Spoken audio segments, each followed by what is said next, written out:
And that's actually the problem when it comes to the Swedish reputation and the gap between the view of Sweden as a green country and what we actually are doing in practice, because we are going the exact opposite direction. We are increasing emissions last year, and when it comes to environmental actions such as climate aid, etc., the current government is just cutting down on everything that we built up regarding Sweden's environmental reputation. And so why is this happening? What's changed in Sweden over the past 5 years? Is it down to the sort of economic crisis, governments having to tighten their belts and relax environmental regulations? Actually, the main reason is that since 2006 we have a right-wing government in Sweden, and that government has been working hard on actually creating this big gap between the Swedish reputation and our actual politics when it comes to climate. Mm-hmm. And what can you do as youth campaigners out here in Doha? What role can you play? How can you change, I guess, perceptions outside the negotiating chamber, and how can you influence your representatives who are here? We are trying to push the Swedish delegates to actually live up to the reputation that we already got, and we are really trying to create momentum and to create ambition when it comes to the Swedish government and our climate politics.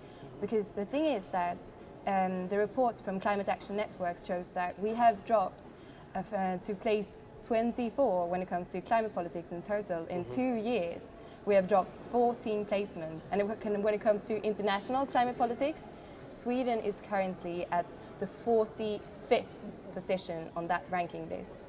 This is so embarrassing. As a Swedish youth, I cannot accept this. I want to push Sweden to have a youth delegate in order to make them listen to the voice of all of our green youth in Sweden. Because we want more, we demand more. It's our future on stake, and we demand a green government. And have you had a chance to speak to your representatives here? Have you voiced your concerns to them?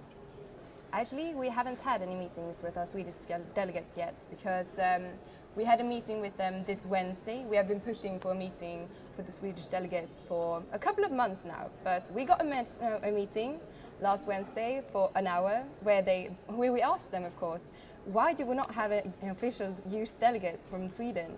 And we got the response from our chief negotiator, Anna Lindstedt, that it might be problematic if the youth are critical to Sweden's position and also outside towards the media, then of course that would be a problem for Sweden if people were to know what we actually are doing in our country. Are you confident that you're speaking for a majority of Swedish people when you call for greater action? Because obviously with the current financial situation, people's minds are turned to other things in life. I guess they're worried about their jobs and their homes and their children. Exactly. As youth, we actually represent 51% of the global population, and we demand a better, more progressive politics, and that actually also sees the possibilities of a green transition, because exactly, as you said, we are in an economic crisis when it comes to the European Union, and the situation is not looking bright in Sweden. So that's why we really need to seize this opportunity to go green for everyone's sake.